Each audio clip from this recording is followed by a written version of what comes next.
Hello dear students, good morning. Now, in last lecture, we have discussed about various types of adverbs. What is called adverb? That is what we have learned.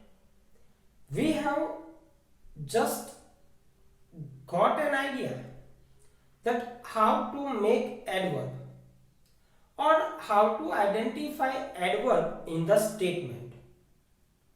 As we have discussed that adverb are those words which modifies the meaning of verb or adjective or other verbs in the statement. Dear student, now we have just got the list that how many types of adverbs are. In that list, we have different types of it.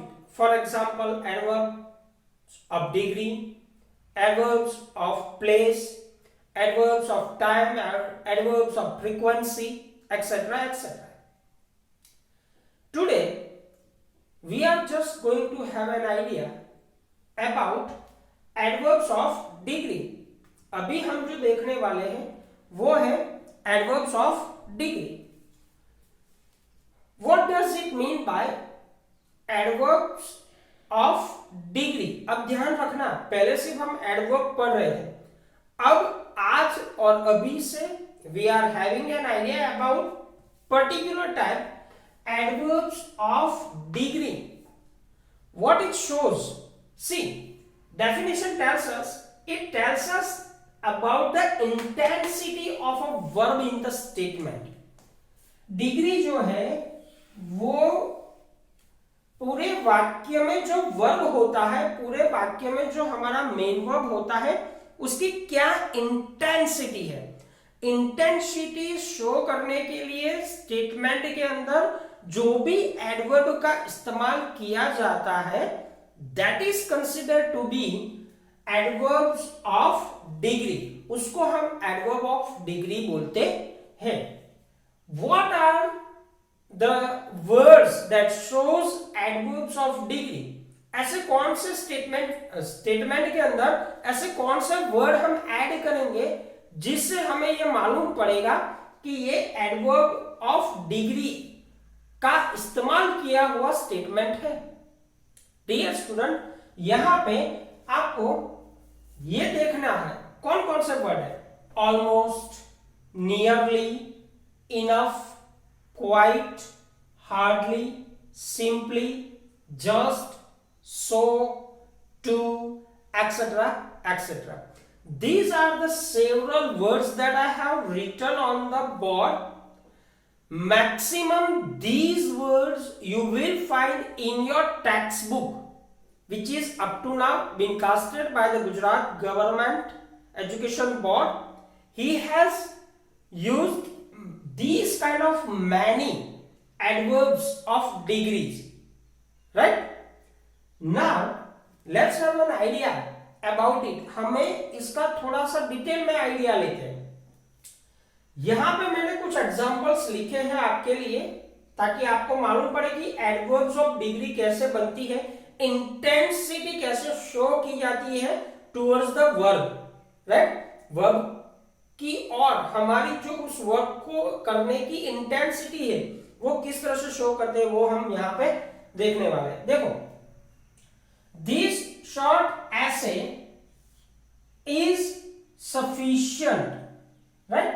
अब यहां पे एक word लिखा है hardly.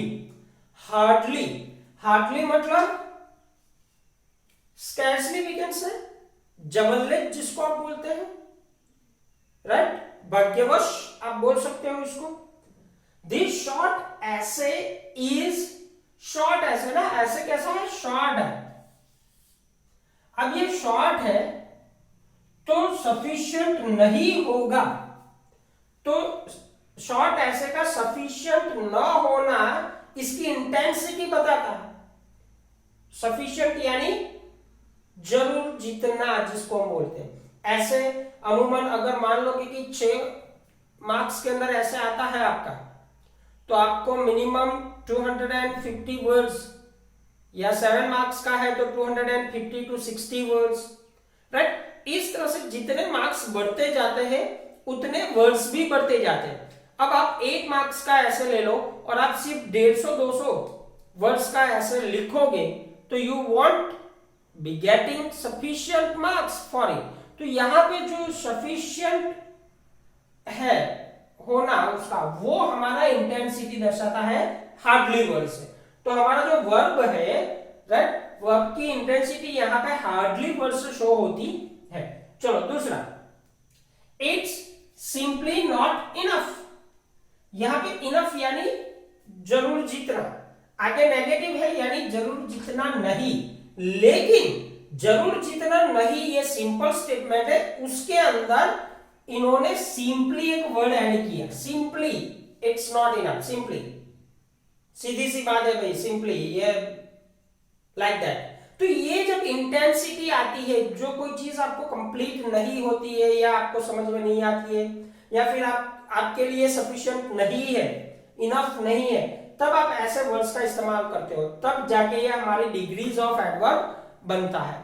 ठीक है, इसके बाद Kohli had almost dropped it. अब यहां पे आप देखो, ड्रॉप्ड इट सिंपल सी बात है, एक एक्शन सिंपल है, लेकिन उसकी इंटेंसिटी यहां पे ऑलमोस्ट, अरे ऑलमोस्ट हो ही रहा, like that. In that case we have shown the intensity of that action. Drop करने हुआ नहीं है, लेकिन उसका इंटेंसिटी वहां पे भाई हो ही जाता, लेकिन नहीं हुआ। तो ये चीजें हमें हमारी एडवर्ब्स ऑफ डिग्री बताती है। दूसरा जो उसी लिस्ट के अंदर था, adverbs of frequency. Adverbs of frequency यानी मैंने आपको अभी भी बोला कि जो फ्रीक्वेंसी होती है वो टेंडिंग बताता है, tend to, we can say let us know how often work occurs, right. See, adverbs of frequency क्या करता है, कितनी बार वो घटना हुई है, राइट, हमने अभी पढ़ा था। फिर से एक बार, एडवर्ब्स ऑफ फ्रीक्वेंसी का मतलब ये होता है कि वो घटना कितनी बार हुई है। Late us no often the verbs occur, how often, कितनी बार, हाउ ऑफन इट अकर्स, कितनी दफा वे चीजें हुई है, वो दर्शाने के लिए हमें एडवर्ब्स ऑफ फ्रीक्वेंसी का इस्तेमाल करना होता है। एडवर्ब्स ऑफ फ्रीक्वेंसीज का जब भी इस्तेमाल होता है तब आपके दिमाग में क्वेश्चन आना चाहिए डियर स्टूडेंट कि sir what are the words, so that we can understand that in this statement we have just use adverb of frequencies. See, if you find any piece of literature, any sentence, and in that sentence if you find again, seldom, always, sometime, never, usually, normally, rarely, these sorts of word अगर आप पाते हो किसी भी statement के अंदर, तो आप लोगों को उसी टाइम पे दिमाग में स्ट्राइक हो जाना चाहिए कि dear sir this is nothing but the use of adverbs of frequency. Sir इस स्टेटमेंट के अंदर एडवर्ब्स ऑफ फ्रीक्वेंसी का इस्तेमाल किया गया है।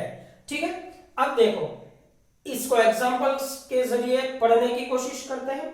एग्जांपल क्या है, I read book before bed. I read book, पहले इतना पढ़ो, I read book before bed, मैं सोने से पहले, बिफोर बेड का यहां पे मतलब लेना है सोने से पहले, मैं हमेशा पुस्तक को पढ़ता हूं। रीड हमारा वर्ब है, ये हमारा वर्ब है। अब यहां पे एक ऑलवेज, ऑलवेज यानी कितनी बार, कितनी बार, हमेशा। ऑलवेज का मतलब क्या होता है, हमेशा। हाउ ऑफन, राइट, वो कितनी बार पढ़ता है, ऑलवेज यानी हमेशा, मतलब हर रोज वो सोने से पहले बुक पढ़ता है। तो ये हमारी फ्रीक्वेंसी हो गई। फिर दूसरा एग्जांपल क्या है, ही doesn't work like this, right? He doesn't work like this. वो इस तरह से काम नहीं करता। इसी स्टेटमेंट में अगर हम वर्क यानी वर्ब के पहले, वर्ब के पहले अगर हम यहाँ पर नॉर्मली बता दें, नॉर्मली यानी सामान्यतः, वे ऐसे काम नहीं करता। सामान्यतः मतलब जनरली वो ऐसे कोई काम करता ही नहीं है जो खराब हो या गलत हो, ठीक है, नॉर्मली नहीं करता, लेकिन due to certain pressures may happen, right. तो यहां पे जो नॉर्मली वर्ड है it also shows the same thing. At in the last example as you can see, यहां पे she goes there sometimes, she goes there sometime, यहां पे वो समटाइम्स, यहां पे मैंने at the end of the statement लिखा है, आप यहां पे भी लिख सकते हो she sometimes goes, she sometime goes there, she sometime, right, she sometimes go there, sometimes, फिर यहां से यस निकल जाएगा। तो इस तरह से भी आप लिख सकते हो, दोनों तरीके से स्टेटमेंट को लिखा जा सकता है। आई होप डियर स्टूडेंट ये आपको समझ में आया होगा। आपको इसकी नोट बनानी है, ठीक से लिखना है, right. I hope you will prepare this very properly. Thank you very much.